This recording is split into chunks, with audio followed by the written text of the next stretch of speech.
কথায় আছে যেখানে বাঘের ভয় সেখানেই সন্ধেটা হয়। এই মুহূর্তে বাঘ বলতে আমরা যেটা বোঝাচ্ছি, ভারতের জন্য সবচেয়ে বড় ভয়ের জায়গাটা হচ্ছে পাকিস্তান।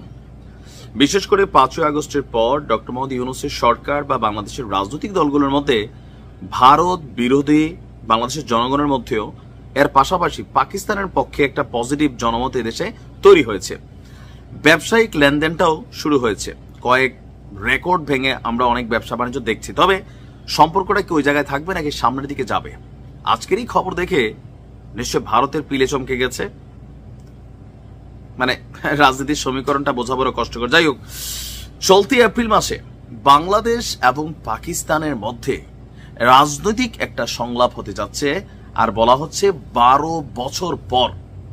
এর আগে সর্বশেষ 2012 সালে আওয়ামী লীগের আমলে হয়েছিল, কিন্তু যার যার জায়গা থেকে রাজনৈতিক জায়গাগুলো সবারই সম্ভবত ঠিক ছিল, কূটনীতিও ঠিক ছিল। আবার এক প্রতিবেদনে এই তথ্য জানিয়েছে ডেইলি পাকিস্তান। তাদের গণমাধ্যমটি বলছে 2012 সালে সর্বশেষ বাংলাদেশ এবং পাকিস্তানের মধ্যে সংলাপ হয়েছিল। এবারের সংলাপটা হবে ভিন্ন রকম। কেন?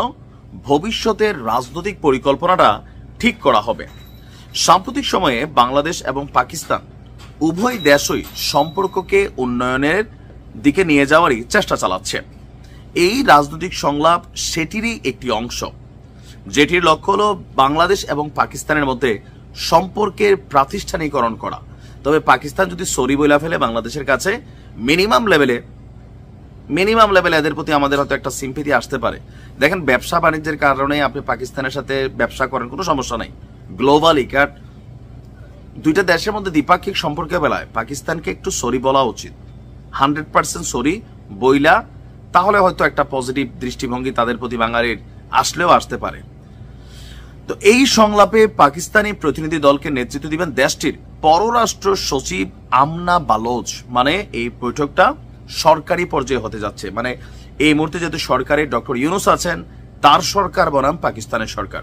গেল কয়েকদিন আগে আমাদের ডক্টর ইউনূসকে সম্ভবত পাকিস্তানের প্রধানমন্ত্রী শাহবাজ ফোন দিয়েছিলাম। আবার ডক্টর আমাদের শিল্পী রুনালালার কথা তিনি জিজ্ঞেস করেছিলেন, না সামহাও এখানে এই আলোচনাটাও ছিল। যাই হোক, তো সংলাপটা কিসের বেসিসে হবে বা কেন হবে? বলা হচ্ছে দুই দেশের সম্পর্ককে জোরদার করা, যৌথ মিনিস্ট্রিয়াল কমিশন পুনর্বহাল করা এবং রাজনৈতিক, অর্থনৈতিক, সামাজিক ইস্যুতে সমন্বয় বৃদ্ধিতে একটি প্ল্যাটফর্ম তৈরির পরিকল্পনা এই সম্মেলনে আসলে জোর দেওয়া হবে। আর আগামী 22 থেকে 24 এপ্রিল বাংলাদেশ সফর করবেন পাকিস্তানের উপপ্রধানমন্ত্রী ইশাক দার। তার এই সফরটিকে পাকিস্তান বাংলাদেশের সাথে বাণিজ্য এবং কূটনৈতিক সহ বিভিন্ন ক্ষেত্রে সম্পর্ক উন্নয়নের একটা বড় ধরনের সুযোগ দেখছেন। এর মাধ্যমে বাংলাদেশ এবং পাকিস্তানের মধ্যে সম্পর্ক শক্তিশালী হবে, যা এই অঞ্চলের ক্ষেত্রে সহযোগিতা এবং স্থিতিশীলতার ক্ষেত্রে ভূমিকা রাখবে।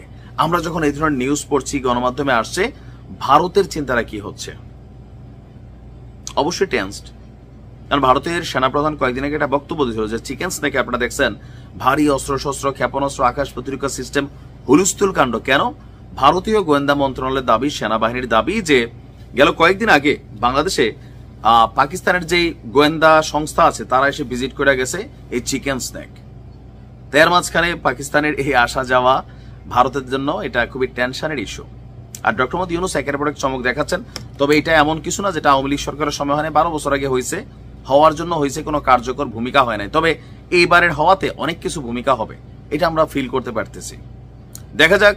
তবে পাকিস্তানের উচিত আগে বাংলাদেশকে 1971 নিয়ে তাদের সরি বলা উচিত। ভালো থাকুন। আসসালামু আলাইকুম।